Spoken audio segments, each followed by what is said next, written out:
Now, ain't this something? Ain't this something? You got Disney, okay, filing a motion to dismiss a lawsuit. Recently, they just had to settle a lawsuit with Ron DeSantis over their crap there in order to get out of that mess. Surprise! He didn't have a case to begin with, but they were also fighting another battle, and still are at this point in time, given the fact that they're filing a motion to dismiss, which is, it's kind of standard practice, okay? They don't want to go to trial, let alone show any kind of discovery ahead of a trial, which is a big reason why they want to file this motion to dismiss against Gina Carano. But if you recall, a couple of months ago, Gina, with an assist from Elon Musk, filed a wrongful termination and defamation lawsuit against the House of Mouse on the grounds that she was removed from her recurring role as Cara Dune on The Mandalorian, and then also scuttled plans of a spin-off show, Rangers of the New Republic, I think it was called, something like that. All of those were terminated because of a couple of social media posts. So it's highly ironic that Disney files the motion to dismiss the lawsuit from Star Wars actress Gina Carano, citing the First Amendment. They have a right to free speech and expression to fire somebody for expressing their freedom of speech, but then they only selectively apply that freedom of speech citation because there's a couple of other very glaring examples of things playing out in the other political direction that they didn't take action against. The Walt Disney Company has filed a motion to dismiss a lawsuit filed on behalf of Gina Carano, a conservative actress who has alleged she was wrongfully terminated from the Disney Plus Star Wars show The Mandalorian.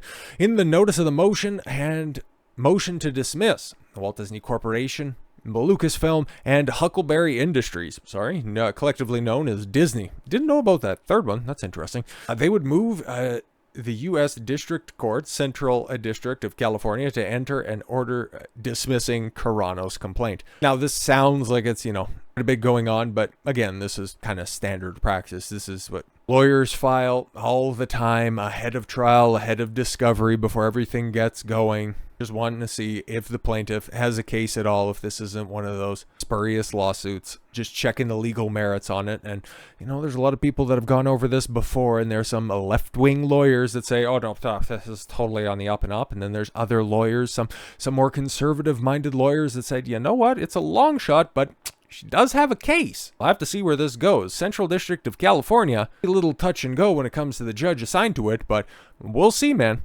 Disney asked the court to enter their order on June 12th, or soon thereafter, as the matter can be heard, citing Federal Rule, of Civil Procedure 12B86, and the First Amendment. I want to know what that Civil Procedure Rule is, though.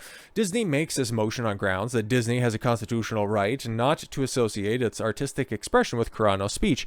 Sorry, what? How do you write that? I'll have the ability to look at yourself in the mirror. Okay, we have a right to free speech, but she doesn't. Oh, okay, cool.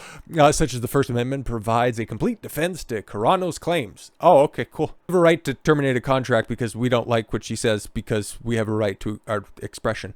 Okay. The company compared its authority to a newspaper, which is entitled to a broad deference in choosing which writers to employ to express editorial positions. Do you see a difference between a writer and an actor? One is hired specifically for their words written for a publication. The other is paid to recite words provided by the publication. See, it's a little bit different. They claimed their creative production enterprise is similarly entitled to decide which performer employs its artistic messages. Exactly, you just should have used a better judgment if you were looking to fire her or relieve her of her contract, but you didn't. You were stupid. Disney claimed that Carano engaged in public comments that came to distract from and undermine Disney's own expressive efforts. Really? They said the final straw that led to Carano's termination was a post that compared criticism to political conservatives to the Holocaust. No, you can't talk about that. That's not fair. Nobody that works for Disney would ever possibly compare anything to the Holocaust, right? Jews were beaten in the streets, not by the Nazi soldiers, but by their neighbors, even by children, because history is edited. Most people today don't realize that to get to the point where the Nazi soldiers could easily round up thousands of Jews for governments first made their own neighbors hate them for simply being Jews. How is this any different from hating someone for their political views? How ironic that would end up being weaponized against her. by the company, and then trying to say that's not a fair use of her freedom of speech by firing her for those words. That would be an expression of free speech for the company. Hilarious. More than 2 years later, Carano sued the Walt Disney Corporation for millions in lost income and wrongful termination and discriminatory tweet. Yeah, I need a copy editor over at Fox News. I'm a little bit sick and tired of your terrible use of free speech, but I won't sue you for it. A short time ago in a galaxy not so far away. Get it? Because it's the Star Wars thing. God, man, that writing right there is so hacky. It could probably be in the upcoming Acolyte series. The defendant made it clear that only one orthodoxy in thought, speech, or action was acceptable in their empire, and that those who dared to question or failed to fully comply would not be tolerated. The lawsuit, funded by X Corporation, said the complaint alleged that Carano was subject to harassment over her political views, which she publicly shared on social media such as X, and Instagram, where, I think the offending post was originally made to Instagram, but it circulated far and wide in the previous regime's version of Twitter, where you had the likes of, the Mandalorian himself, Mr. Fantastic, Joel from The Last of Us, Pedro Pascal posts a comparison. This is America. What's that top picture? Damn. Darn. Why would anybody do that? That's all right. Pedro Pascal, compares the conditions of migrants at the border to camps in Germany. Oh, no. That's all right. He doesn't work there anymore. Oh, wait. He's got a movie in the works, huh? Oh, and he just got cast in one of the biggest roles from a sister corporation in Disney.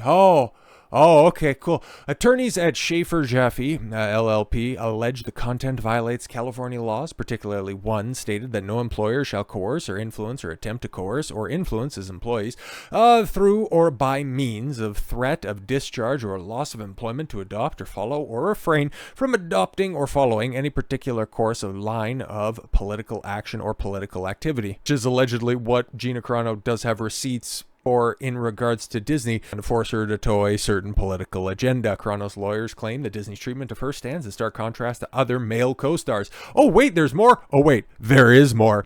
Who engaged in controversial speech online, demonstrating discriminatory treatment. Well, yeah, exactly. If you wanted to use free speech as a defense, Disney, well, you better have published Pedro Pascal. Guess what?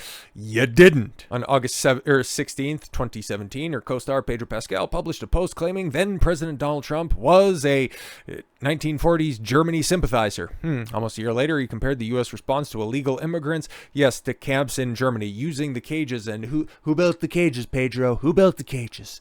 On September 18th, or any other day that ends in Y, Mark Hamill, the Luke Skywalker himself, the righteous bag of shit that he is, somebody who went on a absolute screed against Donald Trump's grandkids because they showed a fondness for Star Wars. What a whole ass Mark Hamill is. But yes, posted a picture that compared Americans who support Trump to, yes, exactly the same type of people that Pedro Pascal also thinks that half of the nation is comprised of. Hamill also compared Trump's Save America slogan to the Third Reich. Yes, exactly. There's one of many. Trust me, we're not short on examples of Mark Hamill thrown around the old Yahtzee description. Disney also rehired Guardians of the Galaxy director James Gunn, yes, a male, in 2019 after the termination of him, yes, his brief cancellation. That was really, you could kind of point to that as the moment, that, and also letting Kevin Feige completely and totally take over from Ike Perlmutter, but firing and then rehiring James Gunn. Because he was supposed to take over in Phase 4. He was supposed to be doing the cosmic side of the Marvel movies. So continuing on Guardians of the Galaxy, the Marvels, Captain Marvel and all that stuff. I don't know, maybe you would have gave her a character or something like that. Like, heaven forbid that would have happened. The Eternal stuff would have been under his watch. Things could have been better, but they weren't. But yes, he was fired in 2018 for social media posts years earlier, such as, he was making jokes online, and he got briefly canceled for it, but then brought back less than a year later. Disney claims that the First Amendment protects Disney's right to protect its own speech for association with Carano's own high-profile, controversial speech. Yeah, which kind of pales in comparison to the examples that are being provided right here. Because the state cannot impose liability on Disney for making that decision, Carano's claims should be dismissed. Carano evidently believes that other actors' statements were sufficiently similar to hers. I mean, come on, like that one right there, that was fairly analogous. analogous, okay? Mark Hamill, that's not even the worst one that's out there. They're all still in good standing with the company. I mean, come on. But yes, they're sufficiently similar to hers and warrant identical concern from Disney, but under the rule of the speaker's autonomy, the determination is not for her or a jury to make. Rather, the First Amendment mandates deference to the speaker's own decision about what speech to associate with, even if others might consider those decisions internally inconsistent. The document continues. Disney did not return, yes, a request for comment, but yeah, of course, have to see how this ultimately plays out. But till June, it's going to be a minute. Like I said before, right at the beginning, this is kind of boilerplate tactics. Stuff like this always ends up playing out just like that. So I don't necessarily think that there's any validity to that motion to dismiss. It was always going to be an uphill battle for her because the defamation, wrongful termination is always difficult to discern. But we're at a point in time where Disney's public reputation,